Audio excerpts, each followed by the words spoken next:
I finished this sock recently. It's knitted from the toe up, and I put in a waist yarn where the heel goes, and then I knitted the heel later. And when I got to where I put the heel in, the waist yarn in for the heel, I did count to make sure I had 32 stitches for the top of the foot, and then 32 stitches for the waist yarn for the heel. And so I'm pretty sure when I got to that point that I had the right number of stitches. Then I carried on knitting, and when I got to it's all in stocking stitch. And then when I got to the rib at the top where I had to do knit 2, purl 2, I was 1 stitch short. So instead of having 64 stitches, I only had 63. So I had a quick look down the sock to see if I dropped any stitches, and I couldn't see anything. I had a look, because at that point I still had the waist yarn in for the heel. So I had a look around the waist yarn to see if I dropped any yarns when I put the waist yarn in, and I couldn't see anything. So I just, after having a good look and I couldn't see any obvious mistakes, I just increased an extra, so I had the right number of stitches I needed for a knit 2, purl 2 rib. So I finished the sock, and then I noticed here that I've got a dropped stitch. So I put that stitch marker in. These kind of stitch markers or any kind of progress markers are really good for keeping dropped stitches secure. And it's only gone down a few rows here. You can see there's only the first few rows here that are loose from about here upwards. It doesn't look like I've dropped a stitch. So I clearly must have dropped it. I'm wondering whether what happened was that I just caught like one strand and then that's broken, but it's only a few rows here that look a little bit loose. So I'm going to show you how I'm going to fix it. So you need some spare yarn, preferably in the same color you knitted with, crochet hook. I'm using one of these tiny double-ended crochet hooks just because I happen to have several of these in my knitting kit, but you can use a normal crochet hook, sewing needle, and some scissors. So I always put, if I find a dropped stitch and I can't fix it straight away, I always put it on some kind of stitch marker, or you can just thread a loop of yarn through it. You just want to put it on something that's going to be secure. And before I take that out, I'm just going to pull it a bit to make that stitch a little bit bigger.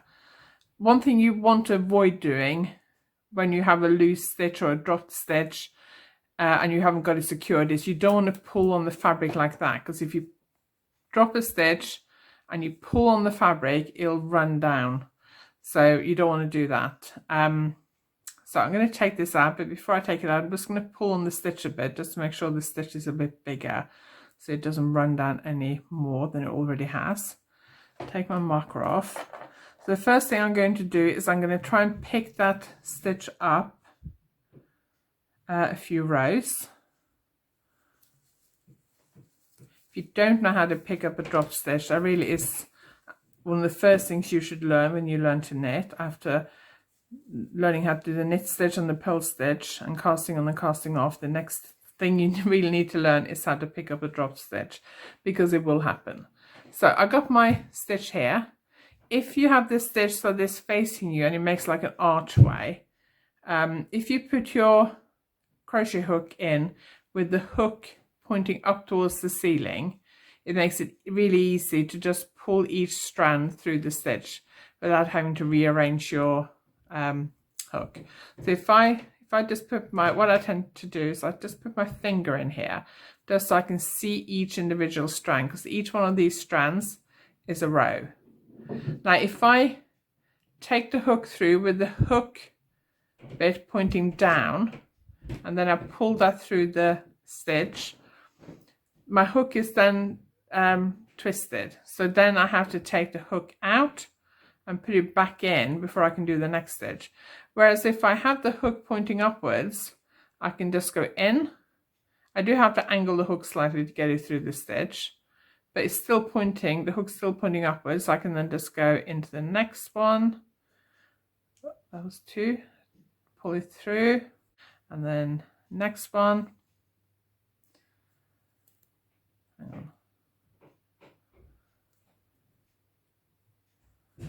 Next one, next one, and hang on, see how many there. So I just want to pull it as far up as I can So when I get to a point where there isn't a gap between my stitches, that's about as far as I'm going to go. I'm not going to get this all the way up to the cast on edge, because up here you can't even tell that I've dropped a stitch. So if you try and pull that stitch all the way up to the edge, it's just not going to look very good. So you just want to try and take it up as far as you can. So when you stop having like a gap between your stitches, that's as far as you want to go. Okay, so I'm going to leave the hook in there. Then I'm going to take my sewing needle and my length of yarn.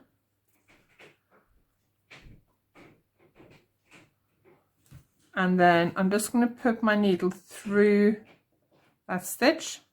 Okay, so I'm going to take the needle through the stitch.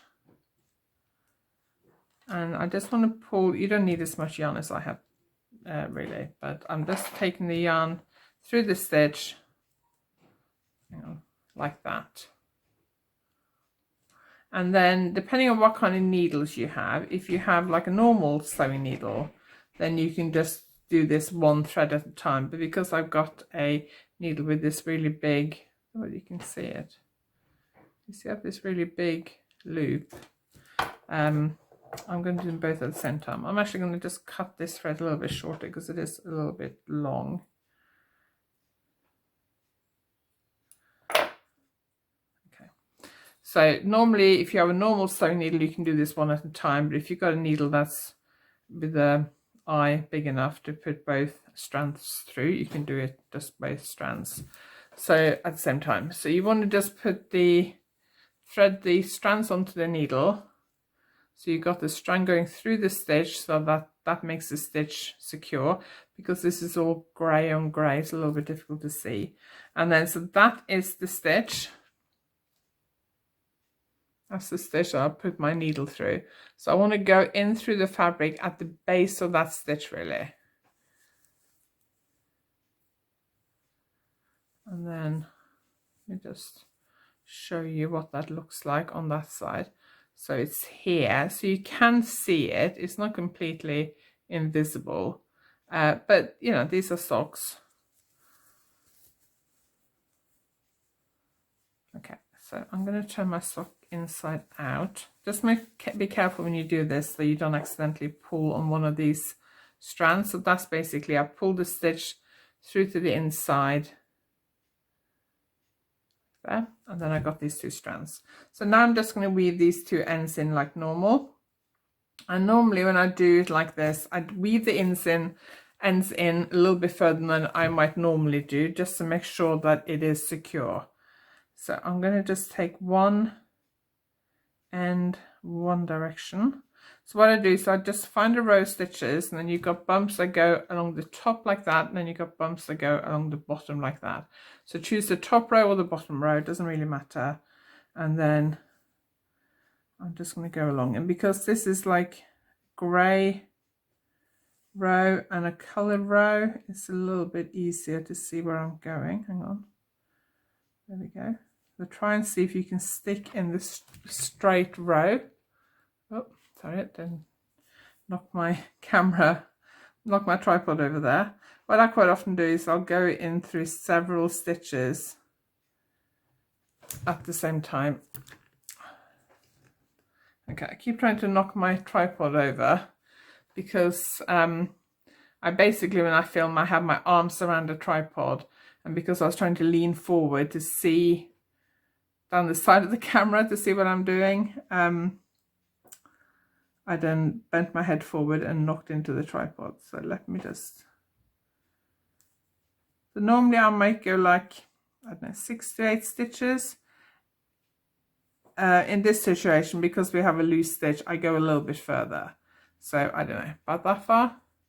Normally I wouldn't go that far if I'm just weaving in the end, but I've gone a little bit further just because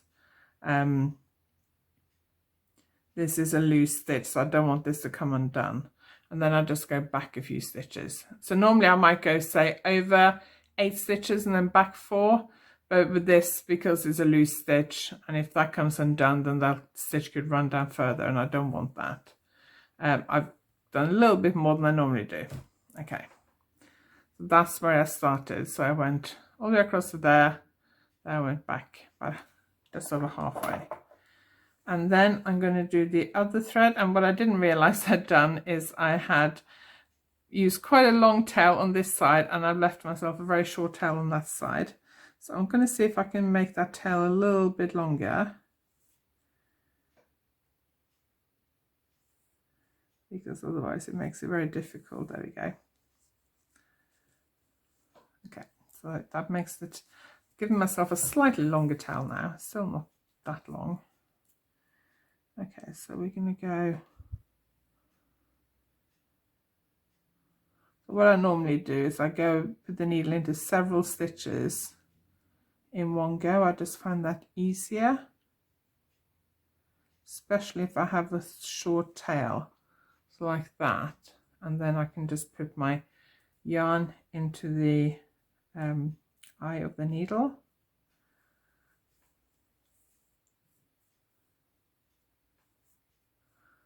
So when I tighten this, I tend to pull it back in the other direction a bit, just to make sure I got enough room there. And then I'm going to go back, and I always put my hand, when I'm sewing up the, weaving in the end on something that's knitted in the round, I always put my hand inside whatever tube it is, just to make sure I don't stitch this to the other side of the fabric, because that's happened before. Okay, so I'm just going to go back a few stitches.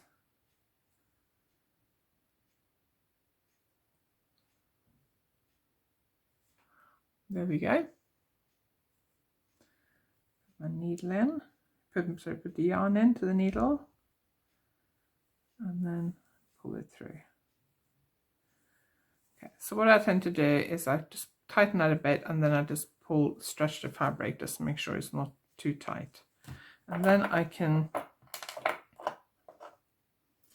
trim these. I don't trim them completely flush with the fabric. I leave a little bit sticking out. This fabric is fairly dense. I don't think it's going to work its way through to the front.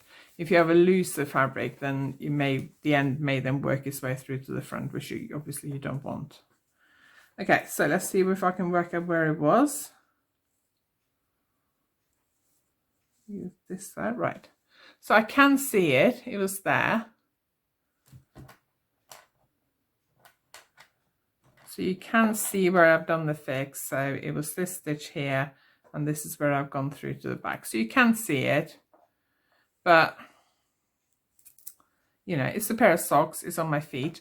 I would do this on a sweater as well, but if it was, say, center front, like front neck, chest height, I might be a little bit careful to make sure you can't see it. If it was a sweater and it was kind of on the side or at the back or something, I would probably be less worried about it. But you just got to work out what kind of project it is, how much long time it's going to take you to actually unpick everything. So this was like unpicking that much. That's probably about 60, 70 rounds. So it was 30 rounds of rib, and then I did 60 rounds in total for the leg. So it's nearly half the legs. I reckon probably about 40 rounds and 30 rounds. So I'm not going to pick that much. It's a pair of socks. It's not that important, and they're my pair of socks. And even if I gave these away to somebody, I don't think anyone would notice that, unless you actually picked up the socks and like studied it in detail. I don't think anyone would notice that. Just glancing at it, you wouldn't be able to see it. Okay, so I hope that was helpful. It just means that if you do drop a stitch and you notice that after you finish the project, it's not the end of the world. You can fix it. With most things, you can fix it. Some things might be difficult, but definitely with stocking stitch, it's fairly easy to fix. If you have any questions, just ask below this video.